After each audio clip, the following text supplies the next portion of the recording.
Hi kids, welcome to Patchie's Pumpkin Tutorial. Today, your host, Patchie, will be teaching you the proper way to carve a pumpkin for the chilly autumn season. To begin, we are going to show you all of your needed supplies.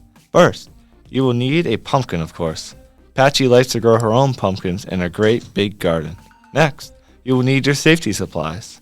Patchie is using goggles and an apron to ensure no pumpkin guts get on her favorite jeans or in her eyes.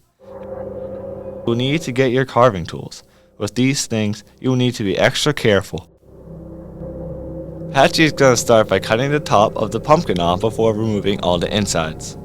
Now, she is going to begin carving. As you can see, she is cutting slowly and controlled. It appears Patchie got a little nag on her finger, so she is going to go ahead and get that cleaned up. Go ahead, Patchie, go. Hello, Patchie, we are live right now.